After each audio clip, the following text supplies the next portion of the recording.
2장 13절 말씀을 보면 사도 바울이 이렇게 선포를 하죠. 하나님 앞에서는 율법을 듣는 자가 의인이 아니요 오직 율법을 행하는 자라야 의롭다 하심을 얻는다 라고 이야기합니다. 여기에서 하나님 앞에서는 이라는 말씀을 생각을 해볼 수 있죠. 하나님께서 보시기에는, 하나님께서 보실 때에 어떤 사람이 의롭다 하심을 얻게 되느냐라는 그런 이야기입니다. 다시 말하면 모든 판단의 기준과 근거가 하나님이시다라는 것을 분명하게 이야기해요. 모든 판단의 기준과 근거는 오직 하나님이시라는 거죠. 그러니까 율법을 받았다는 것 자체로 의롭게 되었다거나 혹은 율법을 받지 못했으나 선을 행하는 것으로 의롭게 되었다라고 말할 수 없다라는 거예요. 그러니까 율법이 있고 없고의 문제가 아니고 또 선을 행하고 행하지 않고의 문제가 아니라 이 모든 것의 판단의 근거는 오직 하나님이시다 라는 것을 이야기합니다. 의롭다고 여김을 받는 것의 근거가 오직 하나님이신데 그 하나님이 어떤 분이시냐? 오늘 3장 3절과 4절 말씀의 근거에서 보면 그 하나님은 미쁘신 분이시고 그 하나님은 참 된 분이시다 라고 이야기해요. 우리의 행동에 의해서 하나님이 판단을 하시지만 그 행동에 의해서 판단하시는 그 하나님께서 어떤 분이시냐? 미쁘신 분이시고 참된 분이시다. 그러니까 우리가 어떤 것을 행하는 것과 행하지 않는 것에 의해서 사람들은 판단하고 정죄하고 비난하는데 그렇지 않다라는 거예요. 그 행동을 하고 있는 나 역시, 그래서 2장 1절에 남을 판단하고 정죄하는 그들이 똑같이 그런 행동을 하는 것으로 인해서 판단과 정죄를 받을 뿐이다라고 분명하게 이야기를 했거든요. 오직 하나님의 미쁘심과 참에 근거한다. 왜요? 율법을 받은 사람도 받지 않는 사람도 또 선을 행한다고 하는 사람도 행하지 않는 사람도 다 어떤 존재예요? 3장 23절에 이야기하는 것처럼 죄인이에요. 죄인. 오늘 4절에서도 이야기하잖아요. 사람은 다 거짓되되 누구든지 죄인이고 누구든지 거짓된 존재가 우리 인생이라는 거예요. 율법을 받았으니까 나는 참 대단해. 율법을 아니까 내가 선을 행했으니까 대단해. 이렇게 말할 수 있는 존재가 아무도 없다라는 거예요. 우리 인생은 다 죄인이다. 그렇기 때문에 의로울 수 없는 존재이지만 우리를 의롭다고 하시는 분은 오직 하나님 한 분이시다는 것을 강조하고 있고 그 의롭다고 인정해 주시는 판단의 근거가 하나님 말씀이다라는 것을 지금 사도 바울은 강조해서 이야기를 하고 있습니다. 그래서 오늘 3장 1절에 이야기를 하죠. 그렇다 그러면 그런즉 유대인의 나음이 무엇이며 할례의 유익이 무엇이 있느냐라고 반문을 합니다. 이 이야기는 유대인 곧 율법을 받았다, 할례를 받았다 라는 것이 아무런 쓸모가 없어, 무용지물이야, 이 이야기를 하고 싶어서 하는 게 아니에요. 그러면 이미 구약에 하나님께서 율법을 주실 이유도 없죠. 쓸모없는 걸 왜 줍니까? 할례를 왜 명령하신 거예요? 괜히 그들 육체에 고통만 주려고 하나님께서 할례를 명령하신 겁니까? 율법을 왜 주신 거예요? 율법을 줘서 저들이 그냥 마음에 늘 죄책감만 들게 하고 늘 마음에 찔림만 주고 괴롭게 하려고 하나님이 율법을 주신 거냐고요. 그런 하나님이 아니시잖아요. 그럼 왜 유대인들에게 율법을 주셨고 할례를 주셨는가? 이 쓸모없는 걸 왜 주셨는가? 쓸모없다라는 것을 이야기하기 위해서가 아닙니다. 이 질문은 오히려 유대인이요 할례를 받았다라고 하는 것의 나음, 즉 탁월성과 우월성이 있다라는 것을 이야기해요. 율법과 할례가. 율법과 할례가 그 자체가 탁월하고 우월하다라는 것을 이야기하는 것이 아니라 율법과 할례를 주신 미쁘시고 참되신 하나님의 뜻, 그 뜻에 순종하는 이들이 하나님으로부터 받은 그러한 은혜가 있다라는 것을 이야기하는 거예요. 오늘날로 표현하면 하나님 왜 이래 어려운 말씀들을 많이 하셨어요? 우리가 다 순종도 못하는데. 그런 의미하고 똑같잖아요. 하나님께서는 우리가 순종 못하는 거 알아요. 우리가 온전히 다 지키지 못하는 거 아십니다. 그런데도 왜 우리에게 이런 말씀들을 하시고 왜 우리에게 이러한 길을 걸어가라고 하시는 거예요? 우리가 다 제대로 순종 못하는 거 아는데. 그러면 하나님이 좀 생각이 모자라서 우리에게 이런 것을 하신 건가요? 아니거든요.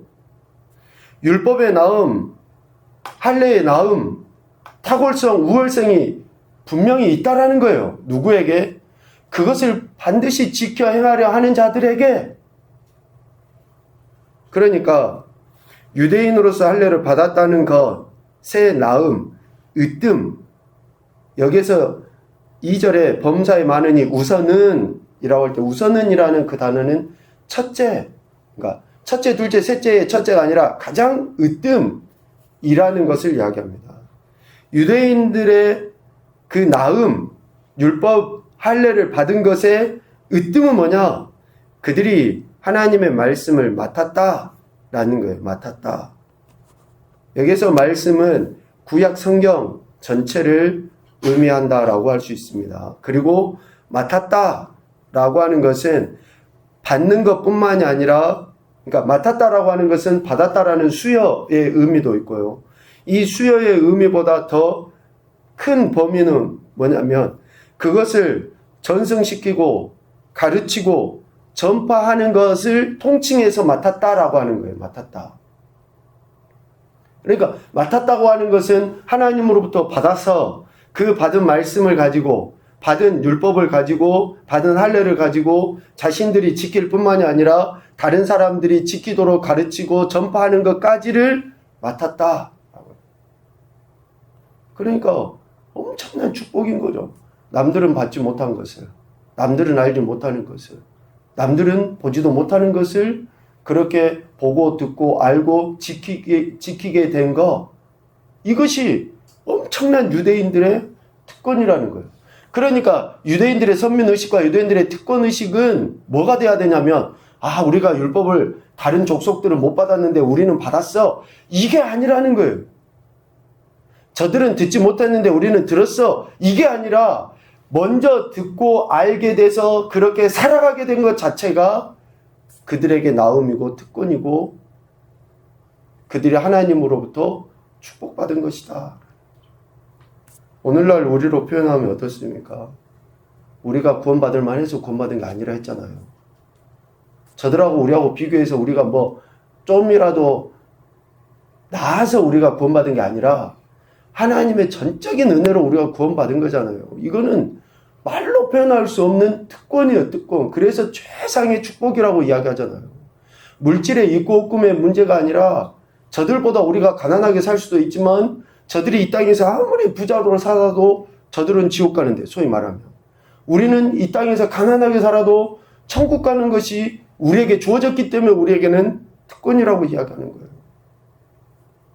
그러니까 유대인으로서의 율법을 받았다, 할례를 받았다는 것이 율법을 받지 못한 자들 혹은 할례를 받지 못한 자들을 판단하고 정죄하기 위한 도구로 사용하지 않고 그게 도구가 되지 말아야 된다는 거예요.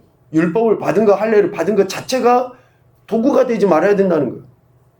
우리가 교회 다니는 것 자체가 도구가 돼서는 안 됩니다. 종교행위, 지금 예수를 믿는다고 하는 이런 종교행위가 도구가 돼서는 안 돼요. 오히려 그들의 율법 없음과 모할레시에 행하는 어리석음과 죄를 깨닫게 하여 하나님께로 인도할 선구적인 역할을 감당할 수 있게 된 것, 이것이 유대인들의 최고의 유익이라는 거예요. 오늘 우리의 최고의 유익이 바로 그와 같아야 한다라는 것이죠. 그래서 2장 13절에 바울이 그렇게 강조해서 이야기한 거예요. 율법을 듣는 자가 의인이 아니고 율법을 행하는 자가 의롭다고 인정함을 받는다라는 겁니다. 이것은 단순히 행함을 강조하기 위함이 아니에요. 2장과 3장의 말씀에 근거해서, 아니요, 11장까지 말씀을 쭉 근거해서 보면 단순히 사도 바울이 율법 그 자체, 그것으로 의롭다고 인정함을 받는 것 자체의 문제가 아니라 하나님의 그 엄청난 축복을 받은 것을 유대인들이 좀 뭐라 그럴까요? 가치 없게 여겨버리는 거예요. 그것을 깨우치기 위해서 지금 이 이야기를 하고 있는 거예요. 그러면 오늘 3절 이하의 말씀을 통해서 이 질문을 할 수 있죠. 왜 하나님은 미쁘시고 참된 분이신가? 외자를 붙여도 되고, 어떻게 하나님은 미쁘시고 참된 분이신가? 사람 곧 유대인이나 헬라인이 다 죄 아래에 있다라고 이미 구약 성경에서부터 계속 선언해 왔죠. 오늘 그 3장 9절 이하 10절부터 쭉 보면 의인이 없나니 하나도 없다고 하면서 모든 사람이 다 죄인이고 다 거짓되다 라는 것을 이야기해요. 이것은 구약 성경에서 계속 이야기해온 바예요. 또 그들의 이스라엘의 역사를 보면 그들이 얼마나 거짓되고 죄인인지를 세세하게 하나님이 말씀해 놓으셨잖아요. 그 죄 아래에 있는 인생들의 삶이 16절, 17절 말씀에 이야기하죠. 파멸, 고생, 불안, 평강을 알지 못하는 불안, 이것을 이야기해요. 의와 평강과 희락이 하나님 나라의 삶인데 그와 딱 반대되는 거죠. 파멸, 고생, 불안, 이런 것이 지금 죄 가운데 있는 인생들의 삶의 특징이라는 것을 이야기합니다. 왜 이러한 죄로 인한 파멸, 고생, 불안의 삶을 살아가는가? 그것은 결국 18절에 이야기해요. 하나님을 두려워하지 않기 때문이다 라고 이야기해요. 하나님을 경외하지 않기 때문에, 하나님을 두려워하지 않기 때문에 이러한 파멸, 고생, 불안의 삶을 살아가고, 파멸, 고생, 불안의 삶은 결국 죄의 문제다. 그러니까 죄는 뭡니까? 하나님을 경외하지 않음이 죄예요. 하나님을 경외하지 않음이 죄. 율법을 받아도 하나님을 경외하지 않으면 그러한 죄 가운데 이러한 삶을 살아가게 되고, 할례를 받았다 할지라도 하나님을 경외하지 않으면 이런 파멸, 고생, 불안의 삶을 살아가게 된다라는 것을 이야기해요. 그러나 오직 하나님은 미쁘시고 참된 분이시며 우리 인생을 판단하실 수 있는 분이시다라고 분명하게 3절, 4절 말씀을 근거해서 이야기합니다. 세상 사람들은 이런 하나님의 하나님 되심, 하나님의 의로움을 인정하려 하지 않으려 해요. 제가 하나님을 두려워하지 않기 때문에 그러는 거예요. 하나님의 하나님 되심과 의로움을 인정하지 않으려 합니다.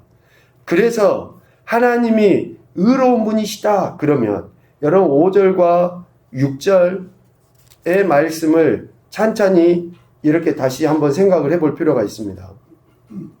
하나님이 미쁘시고 참되신 분이시다, 의로운 분이시다 라는 것을 세상 사람들은, 죄인들은 인정하지 않으려 하는데, 만약에 하나님이 의로운 분이시다 라고 하면 우리 인간, 죄인과 조금 다른 상대적인 의를 가진 분 정도로만 우리 인생들은 그렇게 여기려 해요.